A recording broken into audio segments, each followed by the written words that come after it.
El taller de hoy es cómo hacer shitposting de forma profesional. Todavía estamos como con el tiempo para aprovechar la informalidad. Y es, entre otras cosas, en ese contexto que nace la aspiración de las audiencias por ver que las marcas se desmitifiquen. Hace mucho nosotros no hacíamos comités editoriales y la verdad es que para cuidar la calidad de nuestro producto, que pues es un producto creativo, las editoriales se vuelven re importantes. Y que para quien las hace se vuelve una gran excusa para que pues uno se ponga a estudiar y pueda llevarle al equipo información ya procesada, analizada.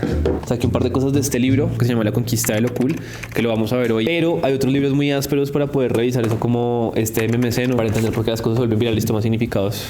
Este de Cultish. Un comité siempre tiene que tener tres cosas. La primera, la parte técnica o académica. La segunda, un material de estudio. Vamos a dejar unos capítulos del libro de La conquista de lo cool, cómo fue que Volkswagen en algún punto se volvió chimba, que son de ese libro. Creo que eso es como ilegal, pero bueno. Y les traje esto. Como todos acá tenemos atención dispersa, la idea es que cada uno tenga una de estas en la mano mientras está en el comité.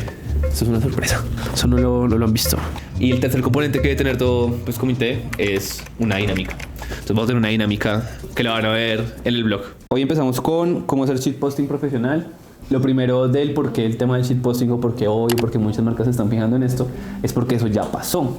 Antes con Volkswagen era como están poniendo la marca en una situación como que comete errores, que es más fresca, no es aspiracional por lo imposible, sino es aspiracional por lo genuino. Y en realidad con el tema de las tendencias es que todo es cíclico. Entonces nosotros como sociedad, varias generaciones se movilizan hacia un polo y eso hace que las generaciones nuevas se quieran movilizar hacia el otro.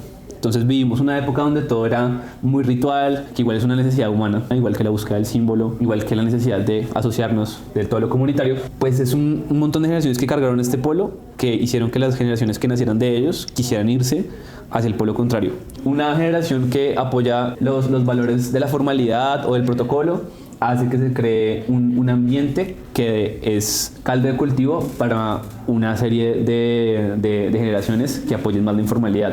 Por eso, dentro de los estudios de tendencia del 2025 dice que el conservadurismo temprano va a empezar a relucir en estas próximas 3 generaciones. Como todo es cíclico, en este momento en el que llegó la publicidad en digital y las marcas empezaron a entender cómo funcionaba la publicidad en digital y hacer más o menos lo que hacían con el carro de Volkswagen, pues la gente ya se cansó del modelo tradicional que lleva la publicidad si estuviera en digital, y eso nos crea una oportunidad hacia lo profano, hacia lo informal. Eso básicamente lo que nos quiere como decir en el estudio de tendencias o en el cool hunting o en nuestro propio trabajo como marketers, es que si todo se repite, todo está en espiral. Hay muchas filosofías, teología, estudios ya más de ciencias sociales que hablan un poco de este fenómeno, como, no sé, los números áureos, o en el hinduismo, que se supone que todo ya pasó y no pasó porque es una espiral, el tiempo es una espiral, entonces todo ya va a volver a pasar, solo que en diferentes dimensiones. Entonces aquí está para los millennials y aquí está para la generación Z, todo es fractal. Pues nosotros estamos un poco viviendo esta era, esta demanda en las audiencias, pero no estamos tan en la etapa temprana, todavía estamos como con el tiempo para aprovechar la informalidad. Y es, entre otras cosas, en ese porqué, en ese contexto, que nace el gusto o la aspiración de las audiencias por ver que las marcas se desmitifiquen y se corrompan un poco, se atrevan a salirse del canon. Sin embargo, eso a uno como publicista sí le genera un reto, y es como yo hago que esta demanda de la audiencia de salirme del canon igual vaya afín a mis intereses comerciales de comunicación. Eso ha hecho que podamos igual ver que tenemos ejemplos no solamente como en Colombia, como en España, sino también en Estados Unidos, de cómo las marcas han logrado poder estar en el shitpost resolviendo solo la primera pregunta, que es cómo hago que esta audiencia que está mamada de escuchar los mismos discursos publicitarios, viviendo en una era de la hiperinformación, de la hipersegmentación, sin resolver todavía la segunda parte del todo, que es ahora yo como marca sí aprovecho eso y hago esto algo integral. Pero como vamos paso a paso, primero preguntémonos por qué a la final una marca termina entrando en el shitpost. Y básicamente es por esto. Por Ambari. El que encuentre esa referencia en los comentarios le regalo un bombón. Por la atención, pues porque básicamente vimos en la economía de la atención, a las marcas se les partió un poco el culo cuando salió internet.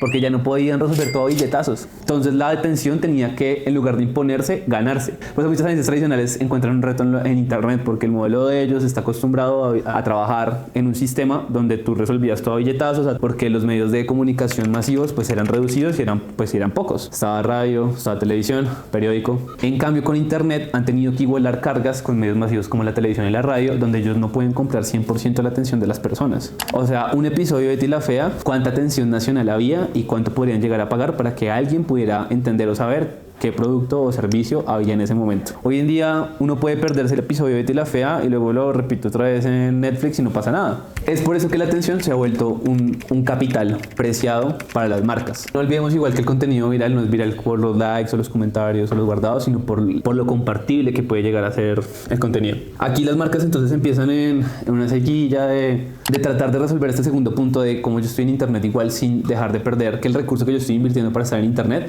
me beneficia a mí de una u otra manera en mis objetivos comerciales. Y aquí es donde las marcas equivocadamente creen que tener 70% de publicidad es mejor que tener un 20% al final del video, cuando al final el 20% al final del video va a tener mejor audiencia, mejor sentiment y mejor engagement que estar pautando, porque no se nos puede olvidar que tanto el shitpost como el contenido en digital es entretenimiento. Por eso, cuando nosotros que trabajamos desde lo orgánico, tenemos que entender que nuestros contenidos tienen que estar en función del entretenimiento, en función de ganarse la atención de las personas, de hacer contenido que importe. Que importe también puede ser el meme estúpido, absurdo, porque tú estás cumpliendo una función ahí, entretener. Y ese mismo entendimiento nos ayuda a nosotros a tener entendimiento también con las otras áreas del mercadeo, y eso hace que tengamos una visión mucho más completa y un mejor trabajo, porque podemos hablarle a los de pauta y decirles como no me vas a pautar este contenido, mejor yo te hago un contenido pensado para pauta, para alguien que sí se va a tener que mamar un comercial. Ya después de entender como el porqué y un poco de contexto en la industria sobre el tema del shitpost, yo les propongo que dividamos el tema del shitpost en dos conjuntos de ingredientes: el componente creativo y el componente estratégico. Tener solo el creativo te hace un memero cualquiera. Tener los dos te hace un gran content manager de memes: el estratégico y el creativo. En la parte creativa yo identifico que hay tres ingredientes. El primero, lo absurdo o lo irónico. Pues esto es un recurso clave para cuando uno va a sentarse a escribir copies o sentarse a pensar en memes o shitpost.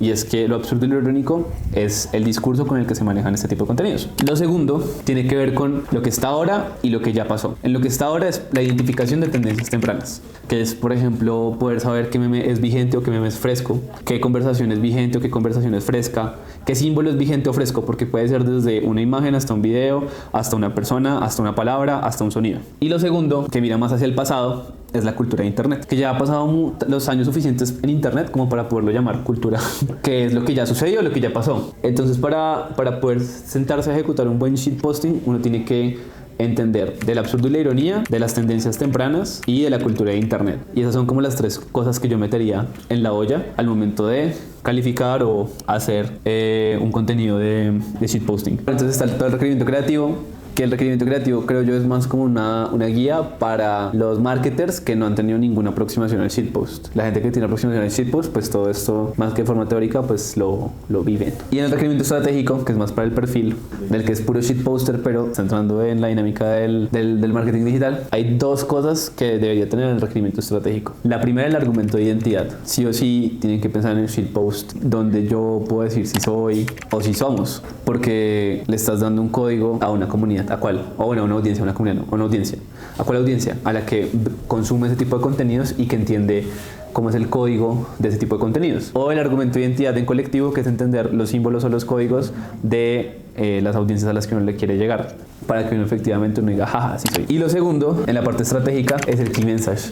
Pues obvio, pues nosotros trabajamos con marcas, entonces de una u otra manera uno tiene que entender bien en qué momento y de qué forma uno bota los key messages. Los key messages son de las primeras cosas que uno le pregunta a un cliente cuando llega nuevo, o cuando dicen, ay, quiero cambiar todo. Bueno, ¿qué no te gusta y qué key messages quieres que prevalezcan dentro del ejercicio?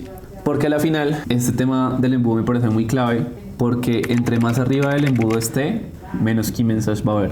Y entre más abajo el embudo esté, pues más key message va a haber. Y al final lo que uno tiene que hacer con su trabajo como content es empezar a fidelizar en cada etapa del embudo para que ese residual porcentual cada vez sea mayor. Parte más arriba del embudo, menos key message. Parte más abajo, más key message. La experiencia del usuario de transitar los diferentes contenidos con mayor o menor carga publicitaria, el objetivo es coquetear, fidelizar, enamorar, para que la base cada vez sea un porcentual mayor. Y ya, eso es todo. Y pues me califican a la salida, por favor. Por ti, no, por ti. Para que me mire.